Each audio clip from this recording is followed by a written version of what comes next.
Hi everyone! Welcome to my vlogs. My name is Maria Ofner. I just want to send a message to everyone.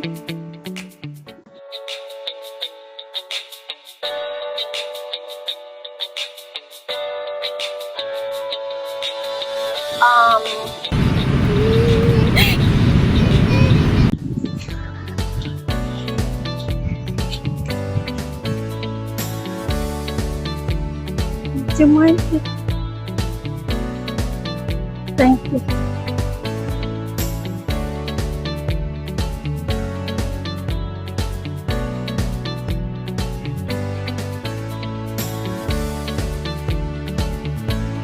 Hi. Welcome to my vlogs. We're in Miami Rock. I'm supposed to do rock climbing, but I'm not allowed at the moment. I'm under restriction for recovery. We're just doing relaxing today because just make me a little bit happy to have fresh air at the beach. Just done my therapy.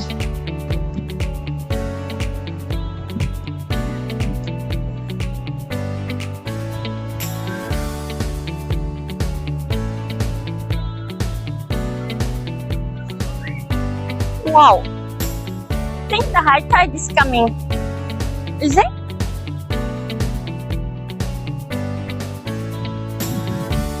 I'll be going there.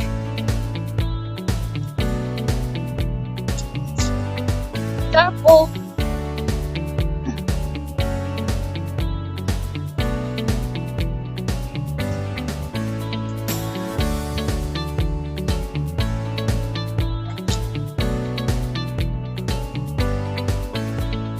Wow, that's so beautiful. Nice.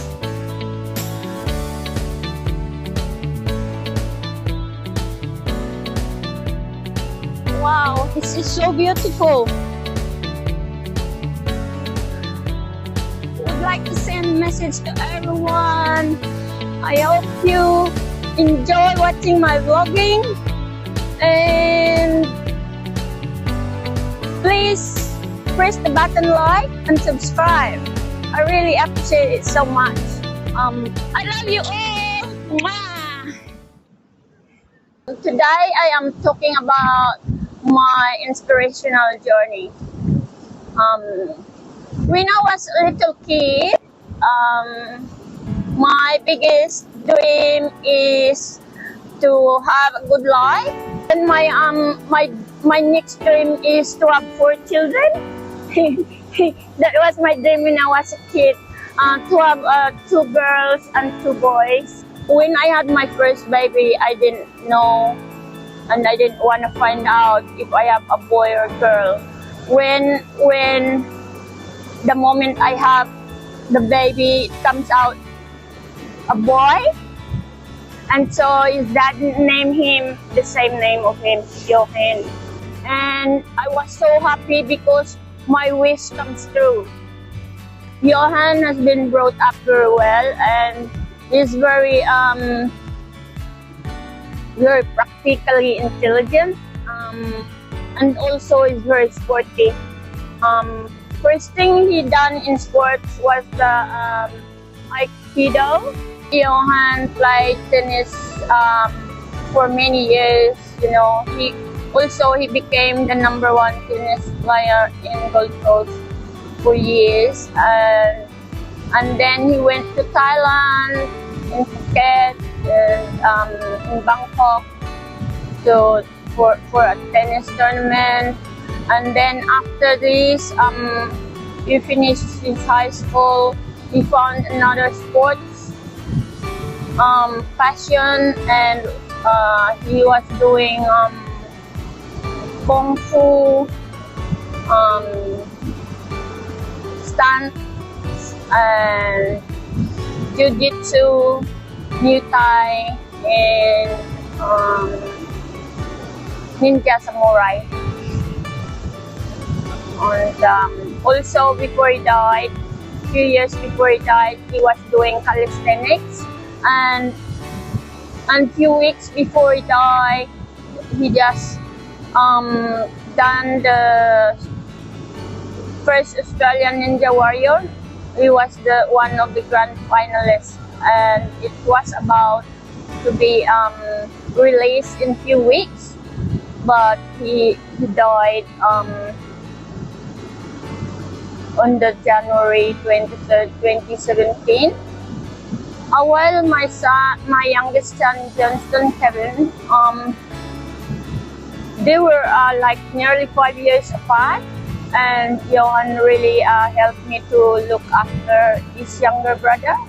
And Johnston Kevin was born 14 weeks premature, and he was so blessed and was a miracle baby. He was born in Westmead Hospital.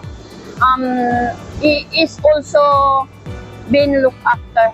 It's the best hospital for children. Only one brother of Johann, and we are only a small family in Australia. So when Johann died, when he was making he died from Johann died from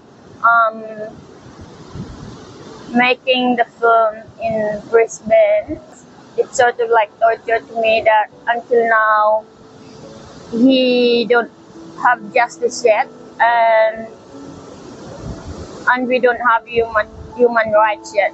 And since he died, I feel like I lost my son and been stolen from me by so many people. They became illegally instant family and use him as injunction. You name it, you know. You look on the YouTube and Google Chrome, you can see what they're doing, and giving me the impression that because my son died, he's not my son anymore. I'm not a mother anymore. But actually and truly, me and my son couldn't live without each other. So we were very dependent at each other.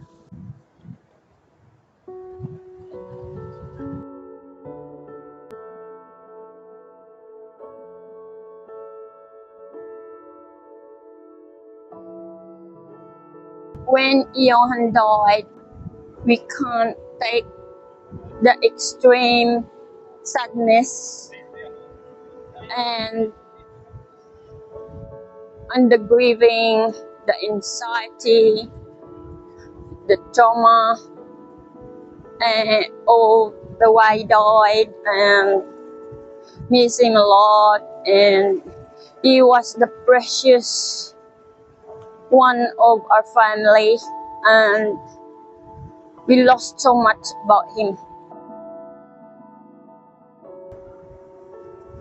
It's hard to live without him, especially for me as a mother.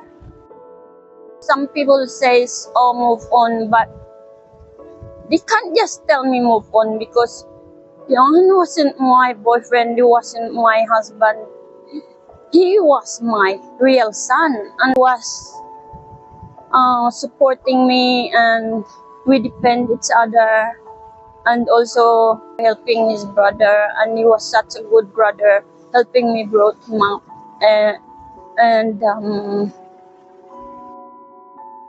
When he died, I feel like I lost my father, and I lost my big brother, you know, and just because he was my unconditional loving son, and he spoiled me so much. He gave me everything more than I need, and he's buying me a lot of stuff.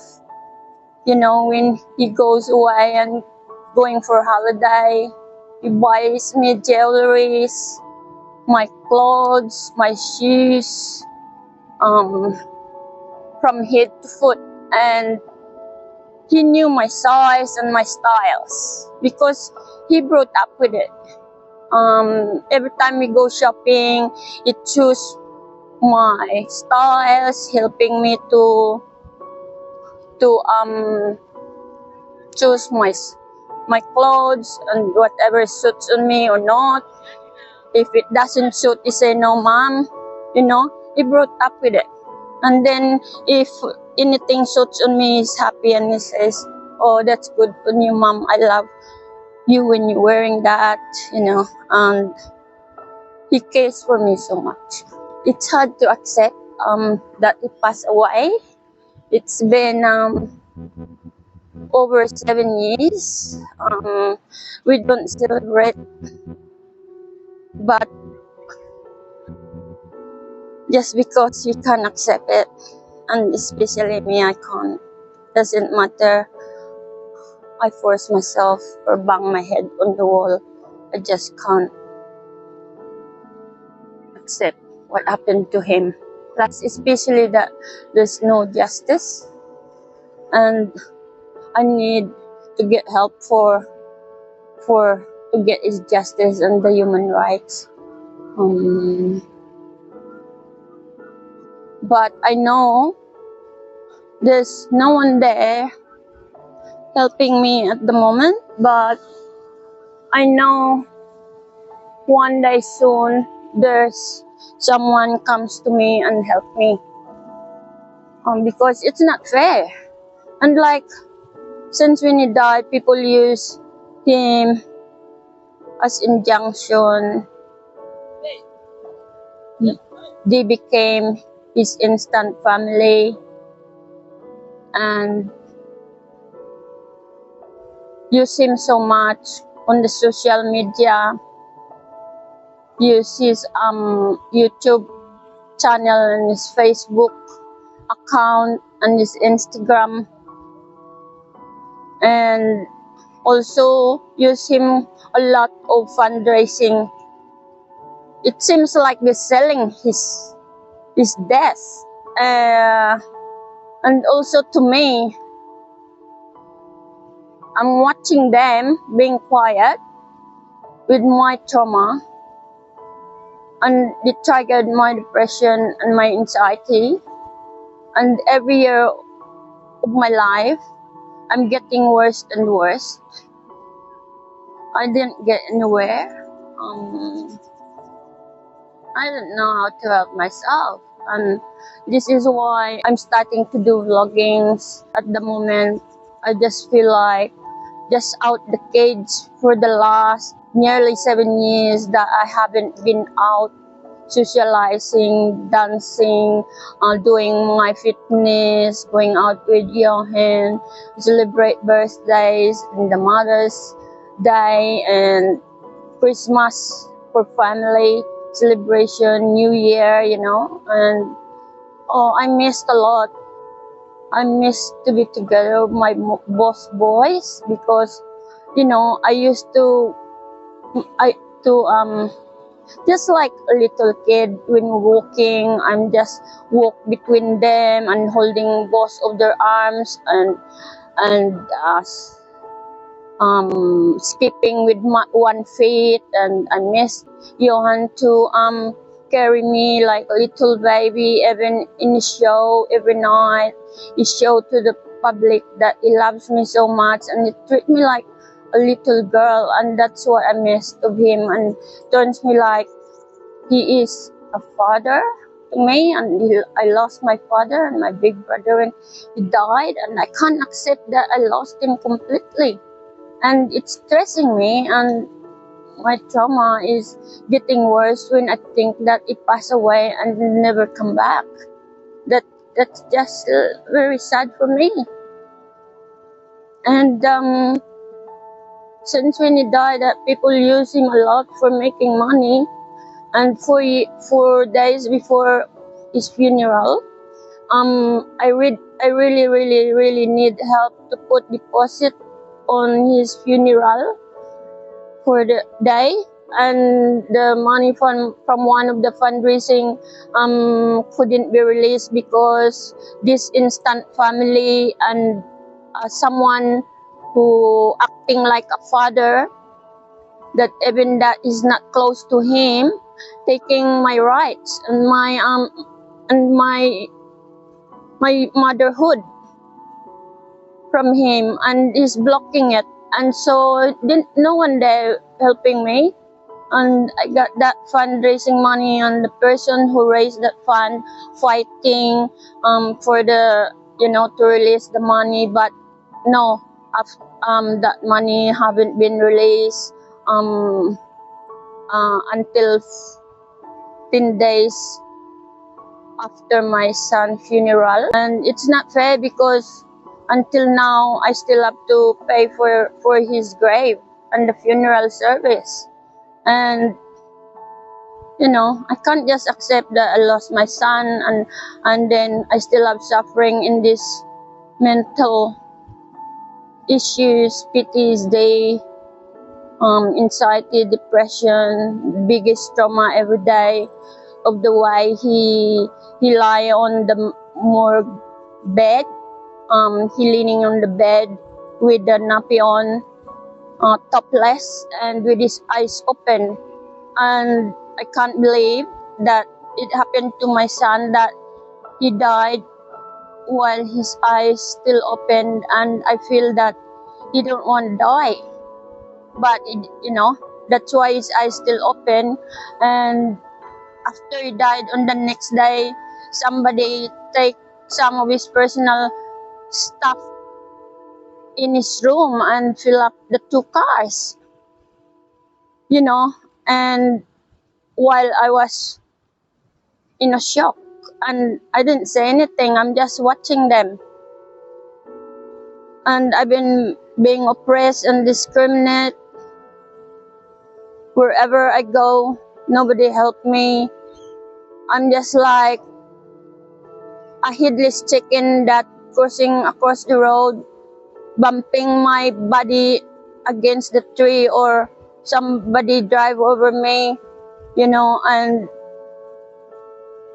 hit my body against the wall.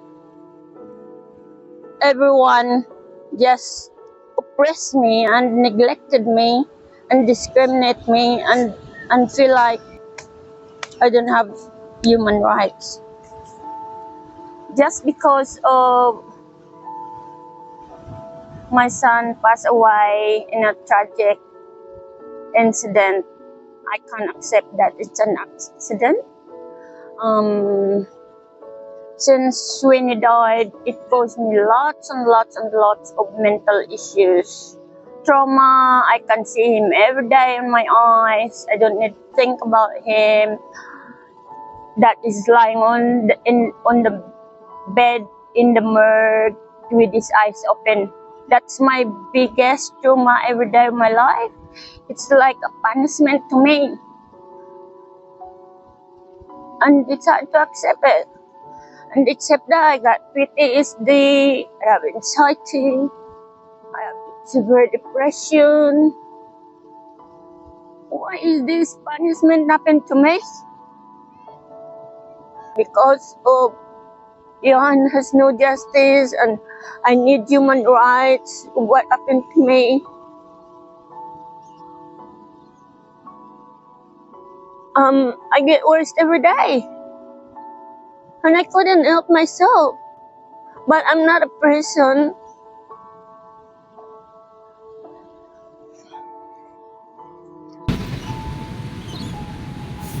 Sorry.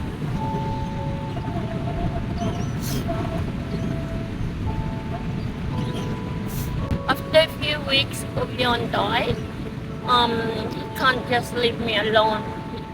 I used to live in Chevron Island, and I walk at that surfer stage and passing by the monkey bars, and he kept on telling me next to my ear and says, Mom, go on the monkey bar, go on the monkey bar. And I said, no, I couldn't. And I couldn't even, I never ever do it before, and I know I couldn't.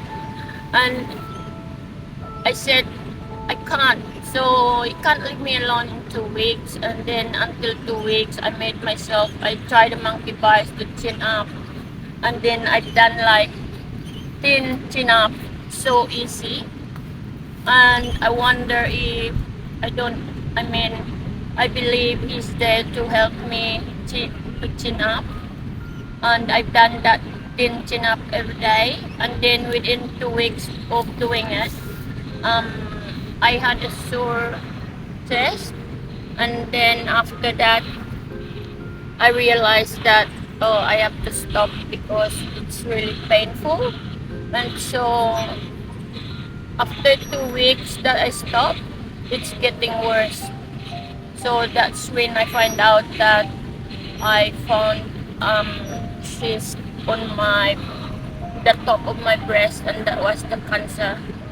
That stage 3 cancer. And so I had a big operation, and after a few months, it's recurrence into my armpit,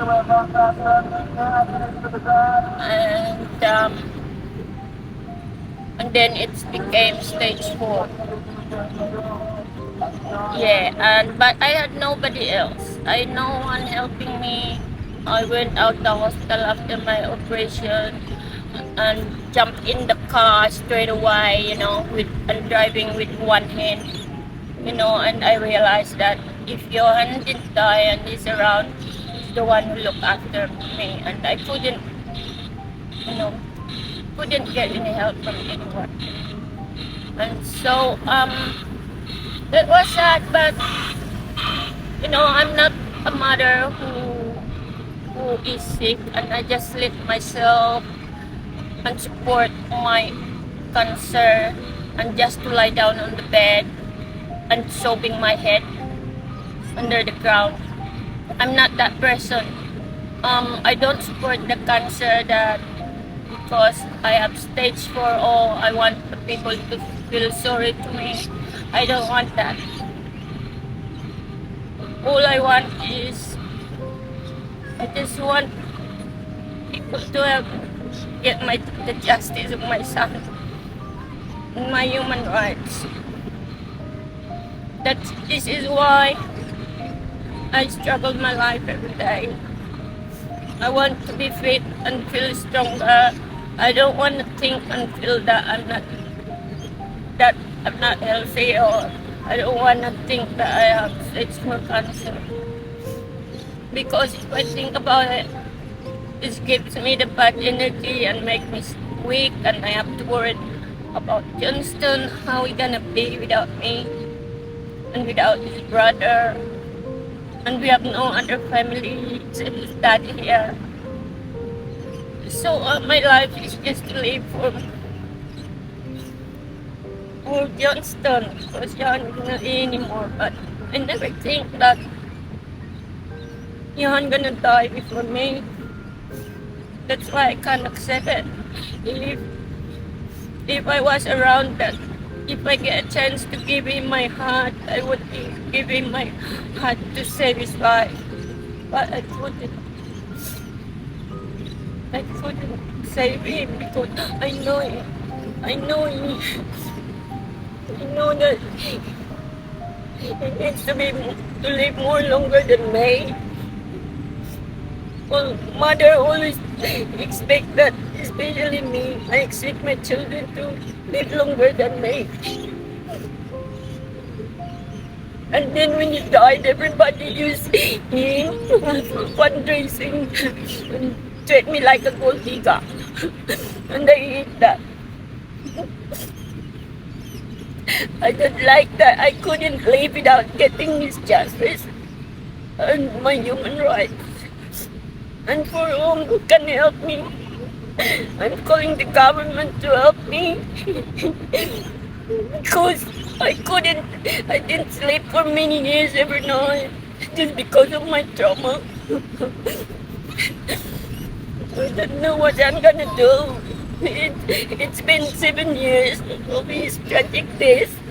I don't call it an anniversary because it's too painful for me. I couldn't accept it.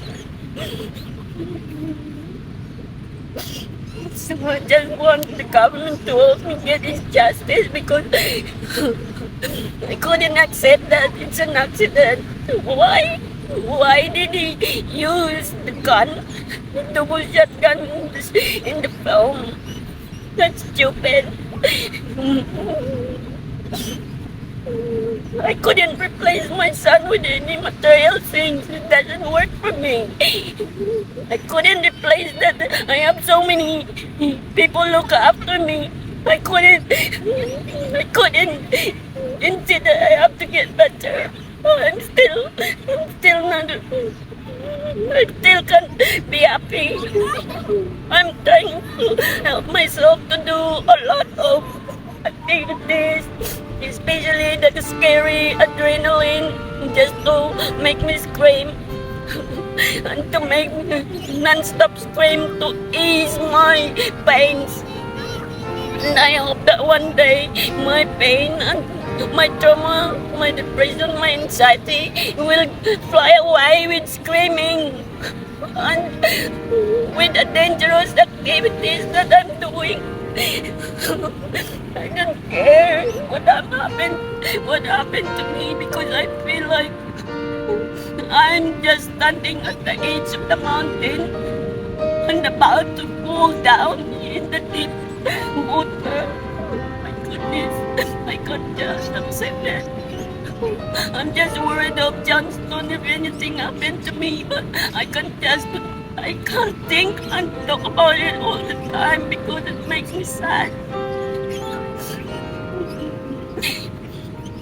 That is all. I want to know the world, to tell the world that I need help for my son's justice, especially that I'm calling the Commonwealth Commissioner Minister and the Justice and the Rights, Human Rights Minister and the Federal Government Minister to help me, because it's so tiring going to see the lawyer and looking for somebody to help me.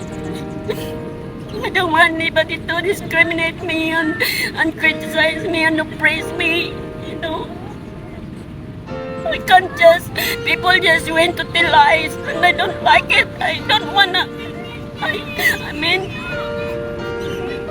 I never back off because I know that I have rights to fight, but I need somebody to help me the way people treated me. I just don't want Johnston to see me being sad, because